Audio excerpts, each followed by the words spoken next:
le chaos s'accentue à l'intérieur des USA alors que la faction de la Réserve fédérale contrôlée par les Khazars est désormais détestée par la plupart du monde. En réponse à cet affront, les Khazars cherchent désespérément à provoquer des émeutes raciales ou sinon à ce que les citoyens américains en possession d'armes à feu s'en prennent aux forces armées et à la police. En même temps, les forces armées et les agences s'en prennent à Israël et à leurs intermédiaires Khazars basés aux USA, dont les familles criminelles Bush/Clinton/Rockefeller. Dans ce que les sources du Pentagone disaient être un message directement adressé à la famille Rockefeller, Dave Goldberg, l'officier en chef des opérations de Facebook, est mort dans d'étranges circonstances, à l'âge de 47 ans la semaine dernière. Facebook est possédé par Mark Zuckerberg, le petit-fils de David Rockefeller. Les sources du Pentagone disent que c'était un message de la part des forces armées destiné aux oligarques de la Silicon Valley, que, à partir de maintenant, l'industrie des nouvelles technologies basée en Californie sera sous contrôle militaire. Afin de comprendre la lutte de pouvoir frénétique qui se déroule actuellement aux États-Unis, il vaut mieux s'intéresser de près à l'histoire secrète derrière la faillite en cours de l'entreprise qu'est le gouvernement US. Bien plus encore avait été révélé lors d'une réunion la semaine dernière entre les représentants de la Société du Dragon Blanc et les membres chinois de la famille royale. Les Chinois issus de la famille royale avaient présenté des preuves documentaires qui forceront un changement dans la façon dont l'histoire du XXe siècle est écrite. Les documents décrivent des accords secrets entre les présidents américains Franklin Roosevelt, Harry Truman, le dirigeant nationaliste chinois Chiang Kai-shek et les membres de la famille royale mandchoue. Les documents montrent comment Roosevelt, Truman et le secrétaire d'État George C. Marshall se sont emparés de 20 navires transportant l'or des Mandchous aux États-Unis et comment ils ont frauduleusement utilisé les lingots pour financer le New Deal de Roosevelt et le plan Marshall.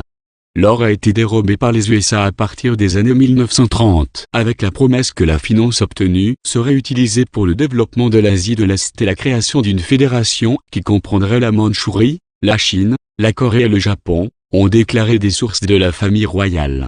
Les Américains ont aussi fourni des planches à billets aux Mandchous pour qu'ils puissent imprimer des dollars de la Fed. Les deux héritiers actuels de leur mandou sont Kim Jong et Zhang Zhicheng. Ils prétendent avoir survécu à de nombreuses tentatives d'assassinat pour les remplacer par des sosies. Par mesure de sécurité, ils ont demandé à ce que leurs photos soient publiées comme on le voit ci-contre. La raison pourquoi ces deux individus déclarent être pourchassés est qu'ils ont un droit légal direct d'un pactole d'or dont la valeur est estimée à 30,000 milliards de dollars. Ce qui se passe est que, au plus haut niveau de la finance mondiale, le papier et de nombreux chiffres écrits sur les ordinateurs de banque ne sont pas acceptés en tant que monnaie. Les propriétaires de la succursale américaine de la Réserve fédérale, Bush/Clinton/Rockefeller etc., invitent le reste du monde à payer leurs dettes en or. Pour cette raison, ils essayent désespérément de se réclamer de leurs Mandchous qu'ils ont volés depuis toutes ces années et qu'ils ont depuis longtemps épuisés. Ils ne l'obtiendront pas parce que le monde entier est malade et fatigué de leurs ébats criminels. En fait, regarder à travers une loupe en or apporte une toute nouvelle compréhension sur de nombreux événements historiques récents. Tout d'abord, le choc Lehman Brothers en 2008 est survenu parce que l'entreprise du nom de gouvernement des États-Unis n'avait pas réussi à faire un paiement en or qui était dû. Cela a conduit à une réduction temporaire du commerce extérieur des États-Unis. Le gouvernement américain a ensuite réussi à obtenir un emprunt en or très important de la faction de la dynastie Ming en Asie, quant à la promesse que Barack Obama serait nommé président et que les États-Unis seraient réformés. Suite aux différentes actions d'Obama qui ont prouvé qu'il ne valait pas mieux que George Bush Jr., l'or des Ming fut dilapidé. La cabale des USA a organisé des actions afin de s'emparer de l'or et de la finance internationale. Le mouvement des chemises rouges en Thaïlande, par exemple, visait enfin à obtenir la garde de l'énorme cachette d'or historique de la famille royale thaïlandaise. Le printemps arabe en Tunisie et dans d'autres pays arabes visait aussi à s'emparer de l'or que possédaient ces pays. L'invasion du Mali a été mise en scène pour saisir les mines d'or là-bas. L'attaque contre Haïti via un tsunami et un séisme visait également à obtenir des droits miniers pour extraire de l'or. L'invasion de la Libye était une tentative infructueuse de voler l'or de colonel Muammar Kadhafi. Le tsunami et tremblement de terre du 11 mars 2011 au Japon visait également à extorquer l'or impérial japonais. Donc désormais, les kabbalistes traquent les familles royales en revendiquant les trésors en or historique. La raison pour laquelle l'administration Obama s'est si vigoureusement mise à genoux face à l'Iran, est parce que la mine d'or historique persane est estimée à 46,000 milliards de dollars, selon l'actuel héritier du trône perse. Les Iraniens ont répondu à ce baiser du pied des USA en les accusant publiquement d'avoir été les responsables du 911 et ont raconté plein d'autres vérités.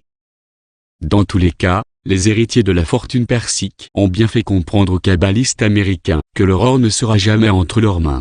Un nouvel indicateur récent d'un imposant boycott mondial contre les kabbalistes khazars basés en Amérique est le rapport de la National Association of Credit Managers que le succès des demandes de prêts des États-Unis depuis la fin du mois de mars a chuté de plus de 40% sur un an. La baisse a été presque entièrement due à un arrêté des crédits commerciaux, selon l'association. Le gouvernement des États-Unis les força plus tard à réviser cette vérité qu'elle aide. Cependant, le fait que plus de 6000 magasins américains ont récemment été fermés illustre comment le gouvernement des États-Unis et leurs esclaves ne peuvent plus emprunter de l'argent pour acheter des biens au reste du monde. La preuve qu'un effondrement encore pire que celui de Lehman Brothers arrive aux USA, voilà pourquoi ils achètent les foules payées avec la fausse monnaie de la Fed pour initier une guerre raciale à Ferguson, Baltimore, Seattle et ailleurs. Les agents fédéraux espèrent utiliser l'agitation pour déclencher une guerre civile dans le but de détourner l'attention de leurs propres problèmes. Les kabbalistes ont aussi tenté d'éliminer 2 présentateurs radio célèbres. Ils ne savent plus quoi faire pour contrôler l'opinion car les gens se réveillent et découvrent la supercherie. En ce qui me concerne, cette tentative délibérée et très maladroite des agents de la Kabbale de lancer des émeutes raciales, de promouvoir des attaques contre les militaires et les tentatives de salir les médias alternatifs sont des signes que le pouvoir en place est désespéré et qu'il tente tout ce qu'il peut. Le désespoir est de plus en plus palpable suite à ce qui vient de se passer en Arabie Saoudite, l'une des dernières sources d'argent réel pour les factions khazars basées aux USA. Le Pentagone et le nouveau roi Salman ont retiré le prince Mukrin et Sohail Faisal, qui avait été ministre des Affaires étrangères saoudien durant ces 40 dernières années. Ils ont été retirés afin d'atténuer l'influence de Bush sur le régime saoudien et de les forcer à attaquer le Yémen, ont déclaré une source du Pentagone. Les sources du Pentagone disent qu'ils songent sérieusement à s'allier avec les Houthis au Yémen afin de provoquer un changement radical en Arabie Saoudite. L'autre régime esclavagiste Kabbale qui est en difficulté est le gouvernement du Premier ministre japonais Shinzo Abe. Comme prévu, Abe a lu un discours humiliant au Congrès américain la semaine dernière, qui a clairement indiqué qu'il n'était pas un Premier ministre japonais, mais juste un acteur payé par la Kabbale qui lit un script. L'armée américaine a besoin de se dépêcher et de nettoyer ses agissements au Japon, sous peine de perdre le régime nippon au profit du contrôle chinois.